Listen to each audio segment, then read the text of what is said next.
हाय दोस्तों, कैसे हैं आप लोग। मैं कमलजीत सर स्वागत करता हूं आपके अपने इस यूट्यूब चैनल में। आज हम लोग दोस्तों नंबर ऑफ़ फैक्टर्स यानी गुणनखंडों की संख्या पढ़ने वाले हैं दोस्तों। यानी फैक्टर्स की संख्या, गुणनखंडों की संख्या बराबर एग्जाम्स में पूछे जाते हैं, तो हम लोग आज ऐसे प्रश्न करेंगे जिसमें गुणनखंडों की संख्या निकालना हो। और आज हम लोग इसके सारे कंसेप्ट को समझेंगे, जितने भी चीज़ें इससे निकल सकती है। मान लीजिए आपका पहला वीडियो होगा, इससे रिलेटेड एक वीडियो और बनेगा दोस्तों, तो 2 वीडियो हम टोटल बनाने वाले हैं इस पर। दो वीडियो में हम पूरे गुणनखंडों की संख्या से रिलेटेड जितने तरह के क्वेश्चंस आते हैं सारे के सारे क्वेश्चंस करा देंगे, सारे के सारे कंसेप्ट आपको दे दिया जाएगा। तो पहला जो हमारा आज है कि नंबर ऑफ़ फैक्टर्स निकालना है। तो नंबर ऑफ़ फैक्टर्स निकालने से पहले जाने आपकी फैक्टर्स होता क्या है दोस्तों।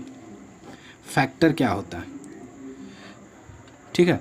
तो फैक्टर उस संख्या, देखिए लिखा हुआ है, एक और चीज़ लिखा हुआ है डिवाइजर्स, यानी फैक्टर वो संख्या होता है अगर किसी संख्या का फैक्टर निकालने के लिए बोला जाए। अगर आपको किसी संख्या का फैक्टर निकालने के लिए बोला जाए दोस्तों, तो वो सारी संख्याएं जो उस संख्या को विभाजित करेगी, वो सारी संख्याएं जो उस संख्या को विभाजित करेगी। अगर हम मान लें आपको कह दिया जाए कि आप 10 के फैक्टर्स निकालो, तो 10 के फैक्टर्स कौन कौन होंगे। वो सारी संख्याएं जो 10 को डिविजिबल करेगी, जो 10 को विभाजित करेगी। तो 1, 2, 5 और 10, ये 10 के फैक्टर हो गए। अगर कोई बोल दे और 12 का निकालिए, तो 12 का फैक्टर क्या होगा। 1, 2, 3, 4, 6, 12, ये 12 का फैक्टर हो गया। तो जब भी बोला जाए फैक्टर, फैक्टर का मतलब वैसी संख्या जो दी गई संख्या को पूरी तरह विभाजित करे। वो सारी संख्याएं जो संख्या को विभाजित करेगी वो उस संख्या का फैक्टर कहलाएगी दोस्तों। तो ये था हमारा फैक्टर दोस्तों। जैसे और किसी संख्या का फैक्टर निकालना, जैसे आप 25 का फैक्टर निकालो, 1, 5, 25। 100 का फैक्टर निकालते हैं दोस्तों, तो 100 का फैक्टर क्या होगा। 1, 2, 4, 5, 10, 10, फिर 20, 25, 50 और क्या 100 दोस्तों। ये 10 का फैक्टर है। चलिए दोस्तों, ये था फैक्टर। अब हम लोग जानेंगे कि इसमें हम लोग पढ़ने वाले क्या है। तो फैक्टर के अंतर्गत हम लोग पढ़ेंगे दोस्तों, क्या क्या पढ़ेंगे हम लोग इसके अंतर्गत। टोटल कितने फैक्टर होंगे, पहला पॉइंट क्या पढ़ेंगे, टोटल फैक्टर निकालना पढ़ेंगे। दूसरा पॉइंट पढ़ेंगे सम संख्या के कितने फैक्टर होंगे, वो निकालेंगे। तीसरा पॉइंट हम लोग इसमें पढ़ेंगे ऑड, यानी ये सम वाला पढ़ लेंगे। और विषम संख्या के कितने फैक्टर होंगे वो निकालेंगे। और चौथा पढ़ाएंगे प्राइम फैक्टर कितने होंगे, प्राइम फैक्टर यानी अभाज्य गुणनखंड। अभाज्य गुणनखंड कितने होंगे ये निकालेंगे। विषम गुणनखंड कितने होंगे, सम गुणनखंड कितने होंगे, ठीक है। सम गुणनखंड कितने होंगे, विषम गुणनखंड कितने होंगे और अभाज्य गुणनखंड कितने होंगे। ये 4 टॉपिक आज हम लोग पढ़ने वाले, और ये चारों के चारों टॉपिक आज हम लोग खत्म कर देंगे। तो पहला क्वेश्चन हम लेते हैं दोस्तों। हमने यहाँ 100 लिखा है, 100 से ही शुरू करते हैं दोस्तों, क्योंकि आपको यहाँ पर दिख भी रहा होगा 100 के कितने फैक्टर हैं। तो 100 के फैक्टर निकालते हैं दोस्तों। तो 100 का फैक्टर जब भी आपको निकालने के लिए बोला, या किसी भी संख्या का फैक्टर निकालने के लिए बोले, तो 100 ले लें। इसको पहले प्राइम फैक्टराइज कर लें, ठीक है। इसको पहले आप प्राइम फैक्टराइज कर ले। 2, ध्यान दीजिएगा, 50 दूनी 100, फिर 2, 25 दूनी 50, फिर 5, 5 पच्चे 25, ठीक है। यानी इसका क्या हो जाएगा, 2 पे पावर 2 गुने 5 पे पावर 2। अब हम लोग पहले निकालेंगे total number of factor. Total number of factor. अब इसको निकालने के लिए एक छोटा सा मेथड हम आपको बताने वाले दोस्तों, थोड़ा सा ध्यान देंगे तो कभी दिक्कत नहीं होगा। पहला हम लोग सीखेंगे टोटल नंबर ऑफ फैक्टर, यानी हमारा जो पहला पॉइंट था उसको निकालने के लिए हम सीख रहे हैं टोटल नंबर ऑफ फैक्टर। तो total of number of factor जब भी बोला जाए निकालने के लिए, तो आपको क्या करना है, जो भी आपने लाया इस तरह से प्राइम फैक्टराइजेशन करके इसको इस रूप में जब आप सजा लेते हैं, तो क्या करता है कि दिए गए पावर में, दिए गए पावर में एक जोड़कर सभी को गुणा करते हैं, सभी को गुना करते हैं दोस्तों, ठीक है। अब जो पावर है उस पावर में आप 1 जोड़ लो। यहाँ 2 है तो 2 के पावर में आप 1 जोड़ लोगे। फिर यहाँ 2 है, तो फिर आप 2 के पावर में 1 जोड़ लो और इन दोनों को आपस में क्या कर दोगे, गुणा कर दोगे। क्या कर दोगे, आपस में इन दोनों को गुणा कर दोगे। अब क्या आ गया, 2 1 3, 2 1 3, तो 3 तिया 9। हमारा आंसर क्या हो गया दोस्तों, 9। यानी 100 के कितने फैक्टर होंगे, 9। यानी 9 ऐसी संख्याएं हैं जो 100 को पूरी तरह से विभाजित करेगी। बात समझ रहे, 9 ऐसी संख्या, देखिए हम ऊपर लिखे थे, थोड़ा सा हम नीचे इसको कर रहे हैं, देखिएगा 100 के फैक्टर कौन कौन है, कितने हैं, 1 2 3 4 5 6 7 8 9, और हमारा 9 आया भी यहाँ था। यानी 9 ऐसी संख्या है जो 100 को विभाजित करेगा। तो ये था हमारा टोटल नंबर ऑफ फैक्टर निकाला। यानी हमने पहला सीख लिया, जो भी पावर रहे उसके पावर में 1 ऐड करके, जितना भी पावर है सबके पावर में ऐड कर देंगे। 2 है तो 1 ऐड किया 3 हुआ, 2 है तो 1 ऐड किया 3 है, और जो भी आएगा उसको आपस में गुना कर देंगे तो हमारा टोटल नंबर ऑफ फैक्टर निकल जाएगा। अगला क्वेश्चन लेते हैं दोस्तों, जिसमें हम लोग सम विषम प्राइम सारा करेंगे। तो दूसरा क्वेश्चन लेते हुए चलते हैं। ये क्वेश्चन है दोस्तों कि 240 के आपको टोटल फैक्टर, सम, विषम सारा इसमें हम आपको निकाल करके बता रहे हैं। तो ध्यान दीजिएगा, पहले तो हमको क्या करना है दोस्तों, 240 को आप प्राइम फैक्टराइज कर लेंगे। 240 को आप प्राइम फैक्टराइज कर लेंगे, ठीक है। 2 120, 2 60, 2 30, ध्यान देंगे दोस्तों 15 और 3 5। अब क्या हो गया यहाँ पर, इसको लिख लेते हैं हम लोग, ठीक है। अब क्या करेंगे, 2 1 2 3 4, तो ये टोटल कितना आ जाएगा, इसको अगर हम लोग तोड़ते हैं तो 2 पर पावर 4, 3 पर पावर 1 और 5 पर पावर 1 है, ठीक है दोस्तों।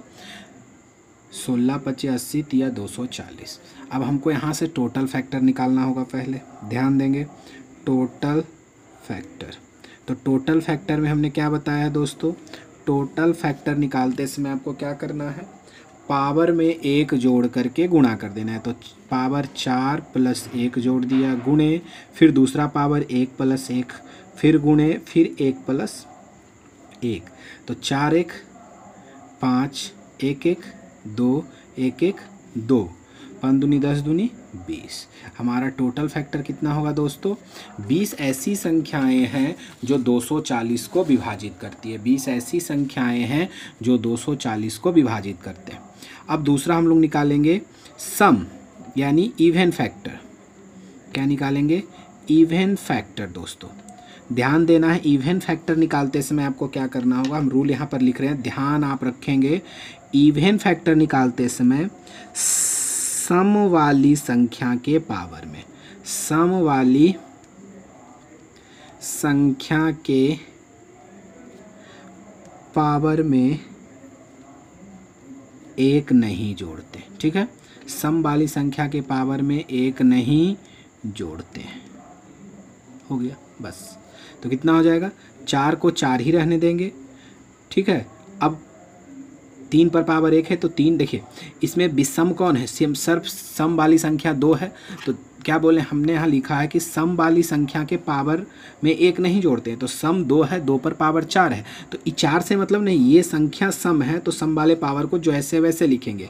फिर 1 है तो 1 1 2, फिर 5 भी विषम है तो 1 1 2, तो 4 दूनी 8, 8 दूनी 16, ठीक है दोस्तों। अब हमारा अगर ऑड फैक्टर आना होगा तो वो कितना आएगा दोस्तों, अगर ऑड फैक्टर आना है तो 20 में से 16 गया 4, तो हम लोग ऑड फैक्टर निकालेंगे। विषम संख्या, विषम गुणनखंडों की संख्या। तो विषम गुणनखंडों की संख्या में क्या करेंगे, सम वाली संख्या को नहीं लेते हैं, सम वाली संख्या को, सम वाली संख्या को नहीं लेते हैं, सम वाली संख्या को नहीं लेते। विषम अगर निकालना है, विषम का फैक्टर निकालना है तो उसमें सम का कोई काम नहीं है, सम वाले को कैलकुलेट नहीं करेंगे। यानी इसमें ये 2 छूट जाएगा, यानी 3 पर पावर 1 है तो 1 और 1, 1 प्लस 1, पावर हर में जोड़ना है, गुणे फिर 1 प्लस 1, तो 1 1 2, 1 1 2, 2 दूनी 4। 2 ही चीज़ें होती है, सम संख्या और विषम संख्या। वो भाज भाज तो सम विषम से ही निकलता है। तो आप 16 देखिए सम गुणनखंड हो गया, और ऑड गुणनखंड कितने होंगे 4, और 20 कितना हो गया, कुल फैक्टर 20 हो गया। अब इसमें से आपको अगर निकालना हो प्राइम फैक्टर, ध्यान देंगे दोस्तों, प्राइम फैक्टर निकालना है। प्राइम फैक्टर इसको बोलते हैं अभाज्य गुणनखंड। कितना बोलते हैं दोस्तों? अभाज्य गुणनखंड। अभाज्य गुणनखंड जैसे हम थोड़ा सा लिख ले रहे हैं, कितना था ये देखिएगा, 2 पर पावर 4, 3 पर पावर 1 और 5 पर पावर 1। ठीक है, यही था इसका जो हमने प्राइम फैक्टराइज किया था, वो भी थोड़ा ऊपर चला गया। अब प्राइम फैक्टराइज निकालने समय हम लोग को क्या ध्यान देना होता है दोस्तों? जब भी आप प्राइम फैक्टराइजेशन करें और प्राइम फैक्टर निकालने के लिए बोले तो कुछ नहीं करना है, पावर को जोड़ देना है। लेकिन ध्यान देना है कि ये सारे की सारी प्राइम संख्या होनी चाहिए। 2 भी हमारा प्राइम है, 3 भी हमारा प्राइम है, यानी अभाज्य संख्या है 5 भी। नीचे अगर प्राइम आ गया तो सिर्फ पावर को जोड़ दीजिए, 4, 1 5, 1 6। टोटल प्राइम फैक्टराइजेशन कितना हो जाएगा? टोटल अभाज्य गुणनखंडों की संख्या कितनी होगी? 6 होगी दोस्तों। एक क्वेश्चन और लेते हैं इसी पे और फिर हमारा ये कंसेप्ट तो खत्म हो जाएगा। तो अगला क्वेश्चन हमारा ये रहा। हमारा अगला क्वेश्चन है सर 600 संख्याओं के निकालने हैं आपको। 600 दिया गया, इसके आपको टोटल गुणनखंड निकालने हैं, सम गुणनखंडों की संख्या, विषम गुणनखंडों की संख्या और अभाज्य गुणनखंडों की संख्या निकालनी है। अब थोड़ा जल्दी करेंगे तो इसको पहले तोड़ेंगे। 2 से तोड़ेंगे 300, 2 से तोड़ेंगे 150, 2 से तोड़ेंगे 75, 3 से तोड़ेंगे 25 और 5 से तोड़ेंगे 5 5 25। अब देखिए 2 पे पावर 3, ठीक है, और 3 सीधा सीधा 3 हो जाएगा और फिर 5 पे पावर 2। ठीक है दोस्तों, 2 पे पावर 3, 1 2 3, तो 2 पे पावर 3, 3 एक बार आया है तो 3 और 5 पे पावर 2। अब इसमें हम लोग टोटल गुणनखंडों की संख्या निकालेंगे।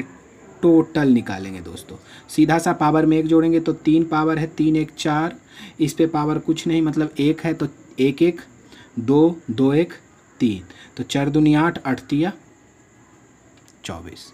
ठीक है, ये 24 हो गया टोटल।